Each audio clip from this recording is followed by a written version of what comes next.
What's up, guys? Going to show you how to fix a molded floor if you have some leaking coming out somewhere in your bathroom or other part of the house. So for whatever reason, we're in the bathroom, and when this house was built, they used MDF board on this, which anywhere you're going to most likely have some kind of spill or flooding, you don't want to have that in there, because once the stuff gets wet, it just crumbles. And of course, like this one, once we took this out, it is already starting to grow some mold and it's getting nasty. So what you want to do is remove your flooring. This one just only had roll-on vinyl, so we pulled that out. We're changing the floors anyways. And you want to cut out your old piece. So you're going to want to cut a section out beyond where your wet area is, and then check your subfloor as well. So this flooring has a subfloor, which is your main floor that runs across your beams underneath your house, and then on top of this subfloor is an underlayment, which is this piece here. Now I need to replace the underlayment and keep the height. I can't just pull all this out, or else I'll have different variances in the house as far as how high the flooring is, and I don't want to have too many transitions.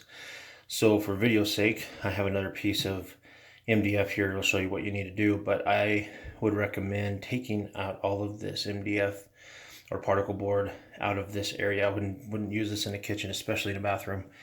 And this is right up next to the tub, and of course this is a problem. Unfortunately, you know, toilets overflow quite often, so you're going to run into problems. So anyways, you're going to want to cut a line on the outside of where you're already having your damage. I use an oscillating tool. I just scribe myself a line here. You could use a cutoff grinding tool that has a cutoff wheel on it.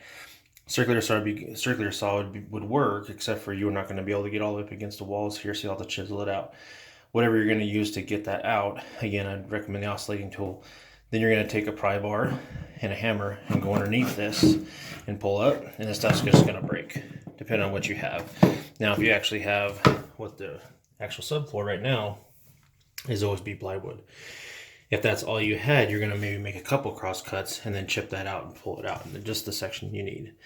You don't need to pull out the entire sheet out of the entire floor unless you have damage that's continuing down.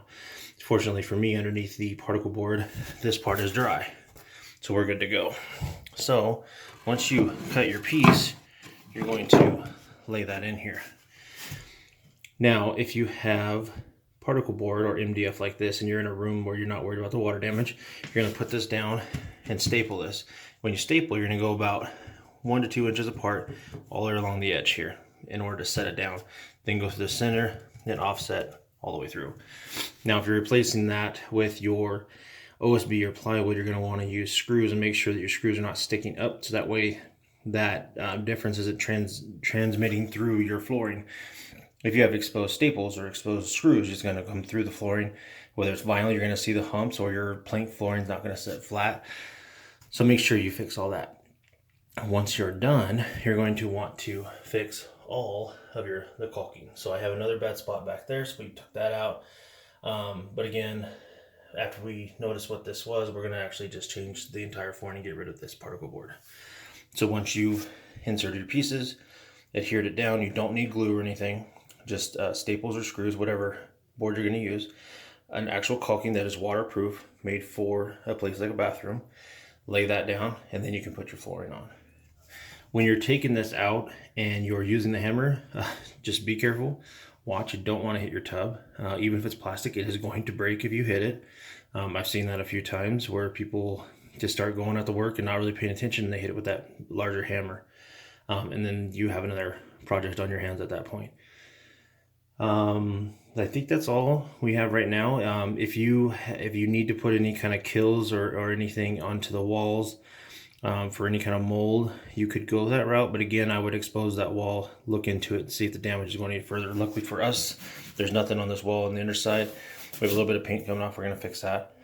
But the wall on the inside is fine. I already took a inspection tool, looked inside there, felt inside, checked the humidity. Everything's good to go.